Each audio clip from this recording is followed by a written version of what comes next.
আসসালামু আলাইকুম, সবাইকে শুভেচ্ছা জানাচ্ছি। মাসুম মাহবুব দেখছেন রকমদাস ইউটিউব চ্যানেল এবং মাসুম মাহবুব ফেসবুক পেজ। শুনতে এবং দেখতে যদি পান একদম ক্লিয়ার, আমাকে একটু কমেন্ট করে জানাবেন। দর্শক, আজকের পুরো খবরটির মধ্যে আমি ইরান প্রসঙ্গ টেনে আনবো। পাশাপাশি আজকে বিকেল ৩টা বা বেলা ৩টা যে লাইভটা করেছে, অনেকে প্রশ্ন করেছেন ইরান এবং পাকিস্তানের উপর ইসরায়েলের একটা বড় হামলার পরিকল্পনা কি করে ব্যর্থ হলো, সেই বিষয়টি থাকবে। আবার কিছু আপডেট খবর, পাশাপাশি পুরো ইরানের এয়ার ডিফেন্স সিস্টেম অ্যাক্টিভ করা হয়েছে সম্ভাব্য ইসরায়েলের হামলার পরিকল্পনার কারণে। কি হচ্ছে ইরান জুড়ে, কেন পৃথিবীর নজর এখন ইরানের দিকে? সবাইকে একদম ক্লিয়ার শুনতে পাচ্ছেন, তাই তো? কোনো সাউন্ডের প্রবলেম আশা করি পাচ্ছেন না, তাই? দর্শক, নিউ ইয়র্ক টাইমস মার্কিন যুক্তরাষ্ট্রের অন্যতম গণমাধ্যম, তারা আজকে একটি স্পেশাল সংবাদ প্রকাশ করেছে। সেই সংবাদে তারা বলছে যে ইসরায়েল ইরানের গুরুত্বপূর্ণ দুই নেতা, স্পিকার বাগের গালিবাফ, পররাষ্ট্রমন্ত্রী আব্বাস আরাকচি, এই দুইজনকে হত্যায় একাধিকবার প্রচেষ্টা চালিয়েছে।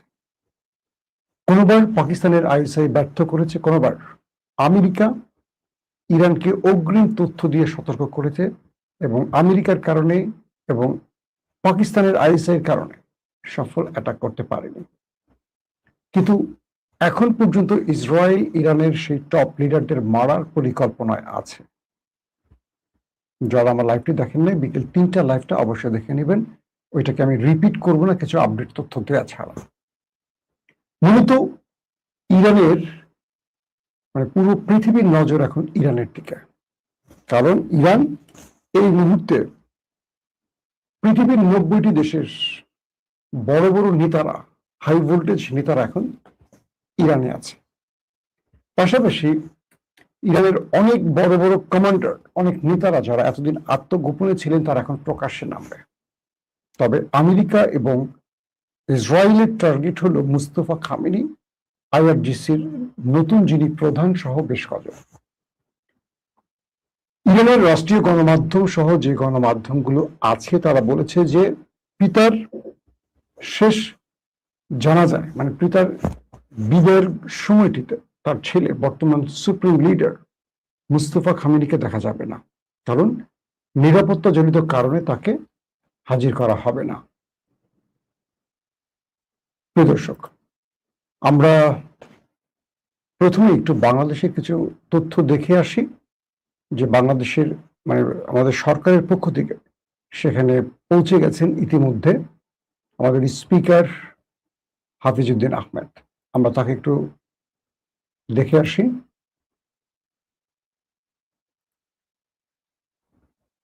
বাংলাদেশের সংসদের যিনি স্পিকার, তিনি শোক জানাতে ইরানের স্পিকার বাগের গালিবাফের সাথে বর্তমান সময় সবচেয়ে আলোচিত ব্যক্তি যে বাগের গালিবাফ, তাকে হত্যার জন্য ইসরায়েল হন্যে হয়ে পাগল হয়ে গেছে, সেই ব্যক্তির সাথে আমাদের বাংলাদেশের স্পিকার বর্তমান সময় সবচেয়ে আলোচিত একজন ব্যক্তি এবং পার্লামেন্টে তুমুল ঝড় তুলছেন বা নিরপেক্ষতার যে প্রমাণ তিনি বারবার দিচ্ছেন, ক্রমান্বয়ে বাংলাদেশের সংসদ জনপ্রিয় হচ্ছে, যার কারণে সে হাফিজউদ্দিন আহমেদ, মুক্তিযোদ্ধা হাফিজউদ্দিন আহমেদ, তিনি ইরানের সেই আলোচিত স্পিকার বাগের গালিবাফের সাথে বৈঠক করছেন এবং তিনি সেখানে শোক জানিয়েছেন বাংলাদেশের পক্ষ থেকে।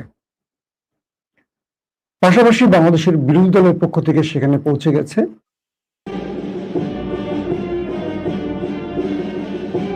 আমরা দেখতে পাচ্ছি একটি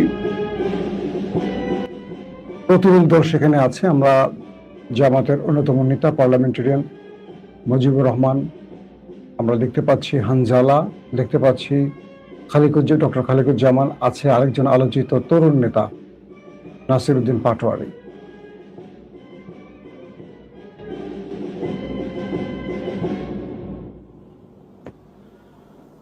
বিসমিল্লাহির রহমানির রহিম। ولا تحسبن الذين قتلوا في سبيل أمواتا بل أحياء عند ربهم يرزقون فرحين بما آتاهم الله من فضله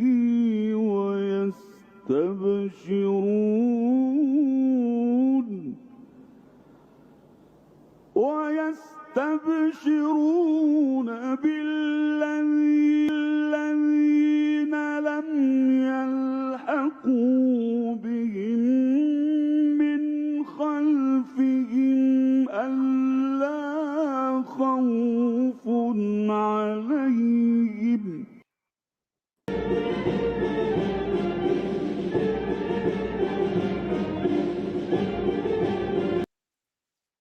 দর্শক, আমরা দেখলাম বাংলাদেশের বিরোধী দলের পক্ষ থেকে ইরানের শোক জানাতে গেছেন যারা তাদের সেই ভিডিওটি। যে বিষয়গুলো এখন আলোচনায় আসছে সেটি হলো পুরো ইরানে 2 থেকে 2.5 কোটি মানুষ, তাদের সর্বোচ্চ নেতা শাহাদাত বরণকারী ইরানের রাষ্ট্রের জন্য, ইসলামী প্রজাতন্ত্র ইরানের জন্য, যিনি সবচেয়ে বড় স্যাক্রিফাইস করেছেন, তার জীবন দিয়েছেন দেশটার জন্য, সেই আয়াতুল্লাহ আলী খামেনি জানা যায় 2 থেকে 2.5 কোটি মানুষের উপস্থিতি এখন হচ্ছে সেখানে।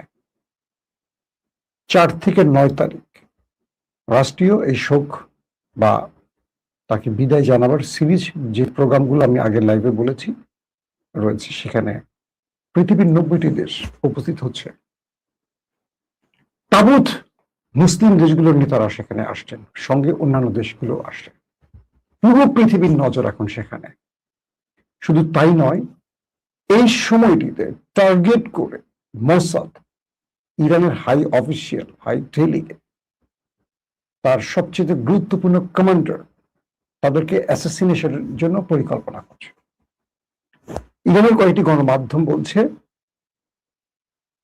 যেহেতু ইরান এই মুহূর্তে একটা বিশ্ব নেতাদের সবচেয়ে বড় মিলন মেলায় উপস্থিত হচ্ছে বা তৈরি হচ্ছে, তবে প্রত্যেকটি এয়ার ডিফেন্স অ্যাক্টিভ করা হয়েছে। পাশাপাশি ইরানের পক্ষ থেকে বলা হয়েছে, যদি শত্রুরা ইরানে কোনো প্রকার আক্রমণ করে, এটা হবে সেই দেশটির জন্য সর্বশেষ আক্রমণ। ইরান বলছে, যদি কোনো প্রকার শত্রু ইরানের মধ্যে অ্যাটাক চালায়, সেক্ষেত্রে ইরান তাদেরকে যেই পাল্টা জবাবটি দিবে, এতে করে ওই দেশটি পৃথিবীর মানচিত্রে আর দাঁড়িয়ে থাকবে না। মানে ইরান তার সর্বোচ্চ আঘাতটা করবে। এতদিন যে আঘাতগুলো করেছে, ইরান সর্বোচ্চ আঘাত করেনি। যুদ্ধে যেটা হয় যে বুঝে শুনে আক্রমণ করা হয়, একটা অপশন রাখা হয়। ইসরায়েল অ্যাটাক করেছে একটা অপশন রেখে, আমেরিকা অ্যাটাক করেছে একটা অপশন রেখে, ইরান অ্যাটাক করেছে একটা অপশন রেখে। কিন্তু ইরান বলছে যে আর কোনো অপশন থাকবে না। ওই দেশটার ভেতরে, মানে একটা দেশকে ধ্বংস করার জন্য যা করা লাগে, একটা বড় শক্তিশালী ভূমিকম্পে যেটা হয়, সেটা ইরান করবে। তার মানে ইরানের পক্ষ থেকে ইরান ওই দেশটিকে বার্তা দিয়ে দিয়েছে। ওই দেশটিকে কেউ বিশ্বাস করছে না, কারণ পাকিস্তান এবং সুইজারল্যান্ডে যখন আলোচনা করছিল ইরানের নেতারা, তখন তারা কয়েকবার আক্রমণের পরিকল্পনা করেছে। এবং আজকে মার্কিন গণমাধ্যম নিউ ইয়র্ক টাইমস সেটা প্রকাশ করে দিয়েছে, একদম ক্লিয়ার। আবার লাইভে আজকে ডিটেলস বলে দিয়েছে আপনাদেরকে। প্রিয় দর্শক, প্রশ্ন হতে পারে, ওদের এত সাহস কি করে 57টি মুসলিম দেশের মধ্যে একটি মাত্র ইহুদি রাষ্ট্র এবং বর্তমান সময়ে আমেরিকাকে পরাজিত করা একটি দেশ, যাকে ইসরায়েল নামক একটি দেশ আক্রমণ করার পরিকল্পনা করছে? তার প্রধান কারণ হলো মুসলমানরা বিভাজিত। মুসলমানরা কখনো ঐক্যবদ্ধ নয়। খুব সহজ একটা উদাহরণ দিয়ে বলি আপনাদের। 15.5 বছরে বিএনপি এবং জামাত এক টেবিলে খেয়েছে, একসাথে ঘুমিয়েছে, জেল খেটেছে।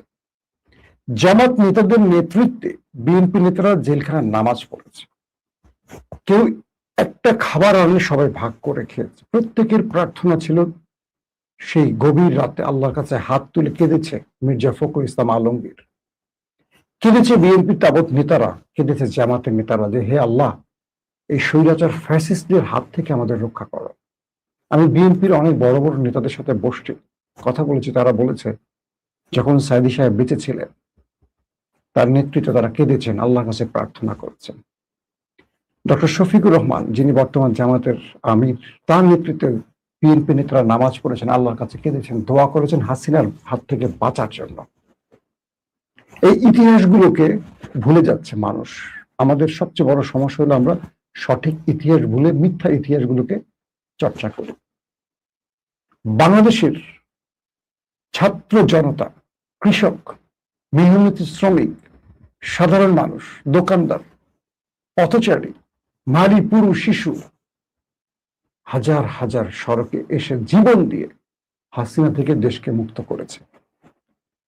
আজকে আমরা দেখছি প্রকাশ্যে সেই দেশে শাওনের মতো নটিরা জুলাই সিআইডি লেখে, মানে চয়কার চু ডট ডট ডট দয়কার ডি। আজকে দেখছি বাংলাদেশের হাসিনা ফ্যাসিস্ট রেজিমের সাংবাদিকরা প্রকাশ্যে গলা উঁচু করে কথা বলছেন। আমরা কিন্তু বলতে পারিনি হাসিনার আমলে, যখন বলছি আমাদের উপর একটার পর একটা ঝামেলা আসছে, দেশ ছাড়িয়ে দিয়েছে, আমাদেরকে দেশ থেকে বের করে দিয়েছে, চাকরি থেকে বের করে দিয়েছে, দেশে ঢুকতে দেয়নি, নানান রকম হয়রানি হয়েছে। আজও ইলিয়াস আসতে পারেনি, কনক সরোর আসতে পারেনি, পিনাকি ভট্টাচার্য আসতে পারেনি। সেই দেশে নতুন স্বাধীনতার পর হাসিনার ফ্যাসিস্ট গলাবাজ সাংবাদিকরা, সোমারা, মঞ্জুর আলম পান্নারা, আনিস আলমগীরা গলা উঁচু করে কথা বলছে, আর আমরা গলা নিচু করে ফেলতেছি, কারণ মিডিয়াটা আবার ওদের দখলে চলে গেছে। সবচেয়ে দুঃখজনক যে ব্যাপার সেটি হলো বিএনপি একটি গ্রুপ জুলাইকে অন করে না, একটি গ্রুপ অন করলেও গলা উঁচু করে বলতে পারে না। বিএনপি মনে করে জুলাই যদি একটা স্তম্ভ হয় বা জুলাই যদি একটা রূপ হয়, ৭১ হারিয়ে যাবে। ৭১ বাঁচাতে হলে জুলাইকে ডাউন করতে হবে। অথচ এই জুলাই দিয়ে বিএনপি ক্ষমতায় বসছে। এই ৭১-এর চেতনাকে হাসিনা পচিয়ে গলিয়ে নষ্ট করে দিয়ে গেছে। সেই পচা গলা নষ্ট ইস্যুটিকে বিএনপি আঁকড়ে ধরছে। অথচ ৭১ আমাদের মহান স্বাধীনতা, এটাকে বিক্রি করেছে আওয়ামী লীগ। আজকে দেখবেন তারা আবার সেই ৭১ দিয়ে আওয়ামী লীগের পেতর তারা ফিরে আসার চেষ্টা করছে। তারা ২৪কে সিআইডি লেখে, অথচ সরকার নীরব। অল্প কিছু মুখ জেগে উঠছে আওয়ামী লীগের, তাদের সাহসে আস্তে আস্তে মুখের সংখ্যা বাড়ছে। আমরা দেখছি সোশ্যাল মিডিয়াতে প্রকাশ্যে কথা বলছে তারা। এর চেয়ে নির্লজ্জ জাতি এই পৃথিবীতে আসতে পারে না। যারা আওয়ামী লীগের দালালি করছেন আর ডক্টর ইউনূসকে মির্জাফর বা তাদেরকে গালি দিচ্ছেন, তারা কিন্তু বিএনপিকে জামাতকে গালি দিচ্ছেন। ইউনূসের এখানে যে ভূমিকাটি, ইউনূস তো আন্দোলন করেননি, সরকার পতন করেননি, তিনি একটা অন্তর্বর্তীকালীন সরকারে ছিলেন এবং বিএনপিকে ক্ষমতা বসিয়ে দিয়ে গেছেন ইউনূস, নিজের হাত ধরে ক্ষমতা বসিয়ে দিয়ে গেছেন, কারণ তার অ্যাডভাইজাররা বিএনপিকে বিজয়ের জন্য খেলছেন, সবাই জানে এটা। কিন্তু বিএনপি চুপ যখন ইউনূসকে গালি দেওয়া হয়। বিএনপি ইউনূসকে অন করতে চায় না, ক্ষমতা নিয়েছে ইউনূসের কাছ থেকে, সুবিধা নিয়েছে। তো বিএনপিকে মনে রাখতে হবে, এই যে নতুন প্রজন্ম আছে তারা এগুলো মনে রাখছে, আমরা মনে রাখছি। আমরা বিএনপিকে ভালোবেসে বিএনপির এই কাজগুলো সমালোচনা করছি মানে কি? আমার মতো মানুষ সমালোচনা করছে মানে কি? অগণিত মানুষ এখন বিএনপির এই কাজগুলোকে পছন্দ করতে পারছে না, যারা গণভোটের মতো মানুষের যে অধিকার সেটাকে প্রতিষ্ঠা করছে না, গণভোটের গলা চিপে ধরেছে, যারা ভোটের আগে বলেছিল এক কথা, ভোটের পরে পুরো উল্টা রিভার্স জাতির সাথে প্রতারণা করেছে, তাদের সেই মাসুল নিতে হবে, আজকেও আর কালকে নিতে হবেই। আওয়ামী লীগ নিয়েছে না ১৫.৫ বছর পরেও নিতে হবেই। কখন নিবে সেটা সময় বলে দেবে। আমি কেন এই কথাগুলো আসছি ইরানের প্রসঙ্গ থেকে? একটা বিশ্বাসঘাতক জাতি কখনো দাঁড়াতে পারে না, একটা বিশ্বাসঘাতক জাতি কখনো তাদের অস্তিত্ব টিকিয়ে রাখতে পারে না। বর্গীরা বারবার হানা দেয়। ৫৪ বছর বাংলাদেশ কখনো পাকিস্তানের কখনো ভারতের দালালি করে গেছে, আর মাঝখান থেকে আমেরিকা ছড়িয়ে গড়িয়েছে। এই স্বাধীন বাংলাদেশকে স্বাধীন বলতে এখন আমাদের লজ্জা লাগে। সরকার আসে, সরকার চলে যায়, কিন্তু প্রতিটা সরকার কেউ না কেউ বসায় তাকে পুতুলের মতো নেপথ্য থেকে খেলে তাকে নিয়ে। ইরান আমাদেরকে চোখে আঙুল দিয়ে দেখিয়ে দিয়েছে, আমেরিকাকে তোয়াক্কা করেনি, ইসরায়েলকে পাত্তা দেয়নি। এক আমেরিকার মতো বিশ্বের শক্তিকে চ্যালেঞ্জ জানিয়ে 100 দিনের অধিক সময় লড়াই চালিয়ে ইরান তার বিজয় ছিনিয়ে এনে প্রমাণ করেছে শক্তিশালী আর বড় হলে বিজয় আসে না, বিজয়ের জন্য সবচেয়ে বড় পরিকল্পনাকারী মহান আল্লাহর সাহায্যের প্রয়োজন আছে। আল্লাহ রাসূল বলেছেন, বিজয় আল্লাহ দেন, মানুষ বিজয় ছিনিয়ে আনতে পারে না। জুলাইতে বিজয়টা দিয়েছে আল্লাহ আমাদের, আর সেই জুলাইকে এখন পদে পদে অপমান করা হচ্ছে। প্রত্যেকটি গণমাধ্যম জুলাইকে এখন আঘাত করে কথা বলছে। জুলাই নেই বাংলাদেশে, আর হারিয়ে গেছে। 1-2 বছরের মাথায় জুলাইকে আর খুঁজে পাওয়া যাচ্ছে না। জুলাই যারা এই লড়াকু সৈনিক ছিল, জুলাই যারা মুক্তিযোদ্ধা ছিল, তাদেরকে মারধর করা হচ্ছে, জেলে ঢুকানো হচ্ছে, তাদেরকে অপবাদ দেওয়া হচ্ছে, তাদের ক্যারেক্টার অ্যাসাসিনেশন করছে আমাদের গণমাধ্যমগুলো। সেই বসুন্ধরা যারা আওয়ামী লীগের সবচেয়ে বড় সুবিধাভোগী, তারা এখন 80 দিনে, আমি সেদিন একটি গণমাধ্যমে দেখলাম আমার দেশে, হাসনাত আব্দুল্লাহকে নিয়ে একটি প্রতিষ্ঠান, বসুন্ধরার যে 5টি গণমাধ্যম আছে, 800-র উপরে নিউজ করেছে এক হাসনাত আব্দুল্লাহকে নিয়ে, 800-র উপর। সেই বসুন্ধরা এখন টিকে আছে। কি করে টিকে আছে? যারা হাসিনাকে টিকিয়ে রেখেছে। এই বিএনপি ক্ষমতায় আসার পর তার চরিত্র একরকম দেখায়, বিরোধী দলে থাকলে তাদের চরিত্র একরকম দেখি আমরা। এটা দেখতে চাই না। জুলাইয়ের প্রতিটি চেতনা, বিএনপি, জামাত, এনসিপি, আগামী দিন তারা যদি সত্যিকার অর্থে দেশ রক্ষায় এক থাকতে পারে, আওয়ামী লীগ এই দেশে দাঁড়াতে পারবে না। আর যদি এদের ঘুম ধরে যায় অন্তরে, আবার আওয়ামী লীগ আসবে, আবার বিএনপি পালাবে, আবার জামাত পালাবে, এনসিপি পালাবে। কারণ বিশ্বাসঘাতক জাতির জন্য আল্লাহ এটাই করে। আসি ইরানের খবরে। সেই ইরানের ভেতরে এত বড় ম্যাসিভ প্ল্যান করছে, আবার ইরান সেটাকে ভেস্তে দিচ্ছে। ইসরায়েলের মতো একটি দেশ ইরানের মধ্যে বড় বড় পরিকল্পনা করছে। দেখছেন আপনারা, সুপ্রিম লিডারকে একদিনে প্রথম অ্যাটাকে মেরে ফেলেছে। অনেক বিশ্বাসঘাতক দেশটির ভেতরে ছিল। আইআরজিসি প্রধান, গোয়েন্দা প্রধান, বিমান বাহিনীর প্রধান, পরমাণু বিজ্ঞানীরা একের পর এক মারা গেছে। 2 দফা অ্যাটাকে, প্রথম 12 দিনের যুদ্ধে প্রথম অ্যাটাকেই গুরুত্বপূর্ণ 30-40 জন মারা গেল। দ্বিতীয় দফা 100 দিনের লড়াইতে 40 দিন যে প্রথম যুদ্ধটা হলো, প্রথম দিনে আয়াতুল্লাহ আলী খামেনি মারা গেল। কে আয়াতুল্লাহ আলী খামেনির অবস্থান বলে দিল? পুরো ভেতরে বিশ্বাসঘাতক। এই মুসলিম ইতিহাসের বিশ্বাসঘাতকরা মুসলমানদের পরাজিত করছে। কিন্তু ইসরায়েলের মতো একটা ছোট্ট দেশ, 1 কোটি বা 1,20,00,000 ইহুদি, ছোট্ট একটা ইসরায়েল, যেটা ইরানের কাছে একটা হাতের মুঠো, পুরো পৃথিবীকে নাড়িয়ে দিচ্ছে তারা। আর আমরা বিশ্বাসঘাতকরা, আরবের বিশ্বাসঘাতকরা, মুসলিম বিশ্বাসঘাতকরা, তাদের থেকে সুবিধা পাওয়ার আশায় আমরা তাদের কাছে আমাদের মাথাটা বিক্রি করে দিচ্ছি। পুরো ইরান আজকে পৃথিবীর চোখে, পুরো পৃথিবী দেখছে, পৃথিবীর ইতিহাস সৃষ্টি করছে ইরান। 2 থেকে 2.5 কোটি মানুষ একজন ব্যক্তির জানাজায় উপস্থিত হবে, যাকে রেজিম চেঞ্জের মাধ্যমে আমেরিকা, ইসরায়েল সরাতে চেয়েছিল।